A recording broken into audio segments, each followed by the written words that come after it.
I'm Jen, a traveler. I'm actually traveling right now, and I used to be nomadic, but this is a video about the 11 reasons why I hated being nomadic and I quit it. I gave up that lifestyle. It is not what you think it is, so if you've ever thought about what the heck is that, this is the only video that will tell you the real, serious truth.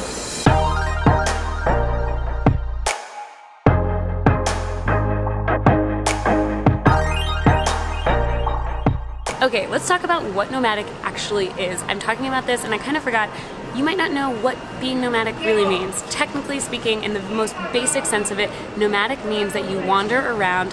You basically have no home, no steady place that you call home. A lot of times this has become sort of trendy, and it's, I quit my job to become nomadic and I travel all the time and look at me, I'm super glamorous. Being nomadic is something that I totally value, I appreciate, I give such props to anyone who can really and truly do it. However, a lot of times it basically means that you live at home with your parents and you just leave your stuff there, or you leave your stuff somewhere, unless you can do and afford a storage unit. Being nomadic is oftentimes relying on other people, and I think that plus the lack of stability and lack of structure was something that really, really stressed me out. So being nomadic sounds great on the outside, but in general it was something that was not for me, and I found out that after trying being nomadic for a year and a half. Here are the 11 reasons why it totally sucks, and just things I wish I knew ahead of time. Number 1, lonely. This sounds super obvious, but it is the most important thing. You can get super lonely if you're constantly traveling nomadically. I love solo travel and I constantly travel solo. I did it my last trip, and then I'm headed on my next trip traveling solo. However, it is something that is really exhausting if you're constantly having to rely on yourself and be nomadic. You get very lonely, and I would go to a lot of these like romantic, almost honeymoon destinations by myself, and I definitely feel like traveling nomadically can be super lonely, and you don't get to go home and see family and friends in between everything. So that is something that I really want to stress. Can be super lonely. It's super hard to explain, but the more you do it, the more lonely you feel sometimes. Number 2, family and health emergencies happen no matter what. So even when you're traveling, things can happen, and I think one of the hardest things for me is if your family member is sick and you're not physically there. Number 3, time difference. It is even harder to talk to the people you love when you are all in different time zones. I am constantly traveling between time zones and never know what time it is, what day it is, how it translates to the time at home. So that is really frustrating when you really want to talk to your family members in your free time, but they're asleep because of the time zone. That can be so hard. Number 4, relying on others. I hate having to rely on others to, take my stuff if I have to stay on someone's couch. I've done that. I actually had this amazing friend recently who I had met once while traveling. I told her, I was like, oh shoot, I'm supposed to stay in San Francisco and there are no hotels. Do you recommend anywhere else to stay? Because I have no idea what I'm doing. She was so sweet. She met me once and she was like, yeah, sure, you can stay in my bed, in my apartment. I'm actually traveling. And I was like, oh my God, thank you. And I love that she was so amazing and wonderful. Shout out Lynn, hey. But I feel like I hate relying on people because I feel like I'm imposing and all this stuff, and it's so kind that other people allow me to help me travel, but sometimes I don't want to have to rely on people and I feel bad. Number 5, I miss my bed. This is gonna sound so basic, but I seriously love how comfortable my bed is. It's the right amount of soft and memory foam, and it is so tricky when traveling to, get comfortable in all sorts of different beds and hotel rooms and all that stuff, and sometimes you just miss your bed. Number 6, cooking.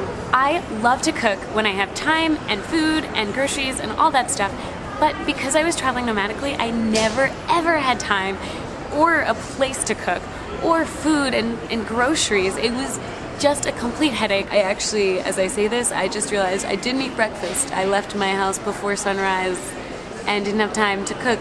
So exhibit A, now that I say that, I'm going to eat the granola bar in my jacket. Hello breakfast, how you doing?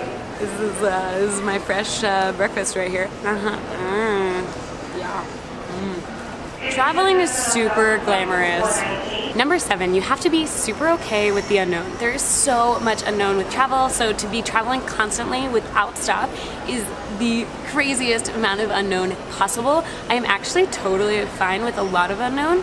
However, I was able to find my limits of, you know what, there's a certain amount of unknown that I'm okay with, and a year and a half was it for me. But then having a home base, having some things that you know and you can rely on is really nice. Number 8, getting mail can be really tricky. I've had other people, since I am no longer nomadic, I moved into an apartment, a 1-year lease here in New York. That is a huge accomplishment for me, but a lot of my nomadic friends are still traveling, and they've actually started using my address as their address, which is super tricky and hard because sometimes they send stuff to my house and then maybe I'm also still traveling. Their package doesn't arrive when they thought it would, and then they don't have it for a trip, and then they're talking to me about like how frustrated they are about that, and it's not my fault, it's the mail fault, and I'm just like, mail becomes stressful not only for the person who doesn't have an address to send it, but it also becomes stressful for the people receiving it. It's just annoying. No one wants to deal with that. Oops, I forgot to record number 9. Number 9 is working is harder. When working in new places, Wi-Fi can be unreliable. You try to get on a call and you lose service.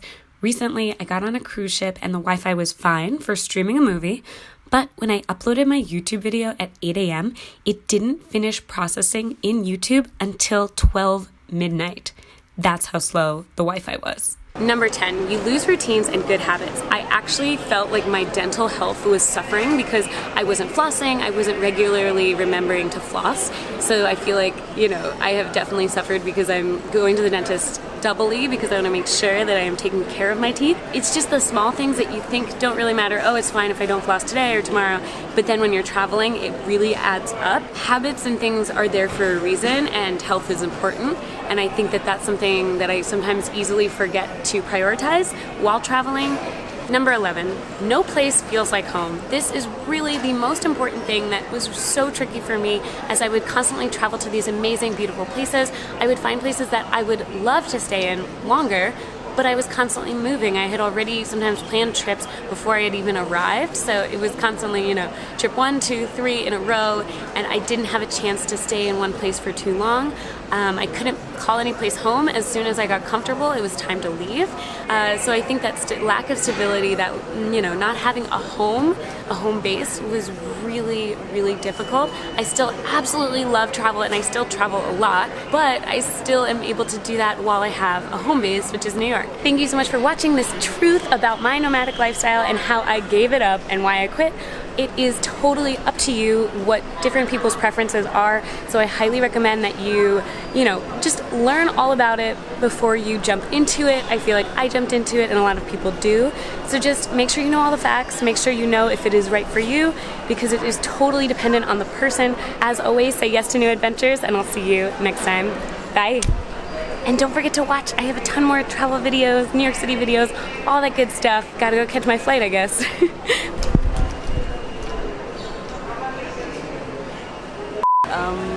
Where else can I angle this in an airport that's very busy so that I don't look like a crazy person? But I mean, I'm already looking like a crazy person. Did I mention that I woke up for sunrise to film this, and I haven't slept in a while, a couple of days, like fully? I don't think I mentioned that. So comment down below. Just do it. And subscribe, because that'd be cool. I would appreciate that. I forgot what I was gonna say about the video. Yep. Okay, so jet lag / tiredness is setting in.